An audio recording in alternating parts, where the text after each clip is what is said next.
CBSE పరీక్షల విషయంలో వచ్చిన అవకతవకలపై తనదే బాధ్యతన్నారు హెచ్ఆర్డీ మంత్రి ధర్మేంద్ర ప్రధాన్. బోర్డు అధికారులతో సమీక్షించారు.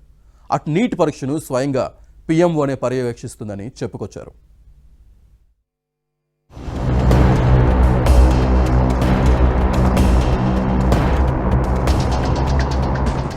పరీక్షల నిర్వహణలో అసౌకర్యాలకు ప్రభుత్వం తరఫున తాను బాధ్యత తీసుకుంటానని కేంద్ర విద్యాశాఖ మంత్రి ధర్మేంద్ర ప్రధాన్ ప్రకటించారు.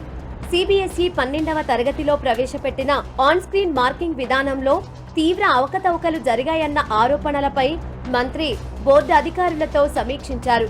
మూల్యాంకనంలో అవకతవకలు జరిగినట్లు తేలితే ఎవరినీ వదిలిపెట్టబోనని విద్యార్థులు తల్లిదండ్రులకు హామీ ఇచ్చారు. పొరపాట్లు జరిగితే వాటిని సరిచేసి విద్యార్థులకు న్యాయం జరిగేలా చర్యలు తీసుకుంటామన్నారు.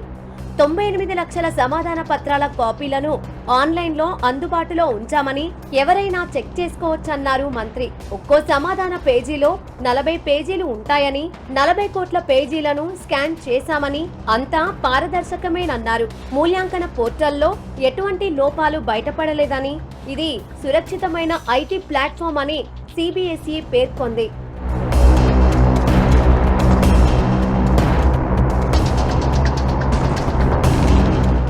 పరీక్షా విధానంలో అక్రమాలు జరిగాయన్న కాంగ్రెస్ అగ్రనేత రాహుల్ గాంధీ వ్యాఖ్యలను ధర్మేంద్ర ప్రధాన్ తిప్పికొట్టారు. ఇప్పటికే ఆందోళనకు గురవుతున్న విద్యార్థులపై మరింత ఒత్తిడి పెంచేలా బహిరంగ ప్రకటనలు చేయొద్దని ఆయన విజ్ఞప్తి చేశారు.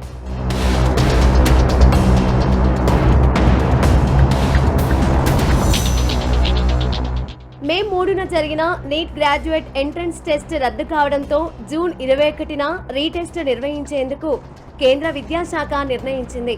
ఈ నేపథ్యంలో మరోసారి ఎలాంటి లోపాలు తలెత్తకుండా కేంద్రం చర్యలు తీసుకుంటోంది.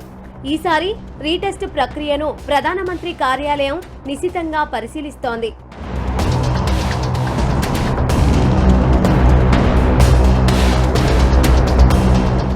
నీట్ పై రక్షణ శాఖ మంత్రి రాజ్నాథ్ సింగ్ ఉన్నత స్థాయి సమావేశం నిర్వహించారు. ఈ సందర్భంగా నీట్ రీటెస్టులో ఎలాంటి అవకతవకలు జరగకుండా తీసుకోవాల్సిన చర్యలపై చర్చించారు. పేపర్ తయారు చేయడం, ప్రింటింగ్, ట్రాన్స్పోర్టేషన్, పరీక్షా కేంద్రాలకు చేర్చడం వంటి ప్రతి ప్రక్రియను ప్రధానమంత్రి కార్యాలయం పర్యవేక్షిస్తోంది. రీటెస్టుకు దేశవ్యాప్తంగా 23 లక్షల మంది హాజరు కానున్నారు.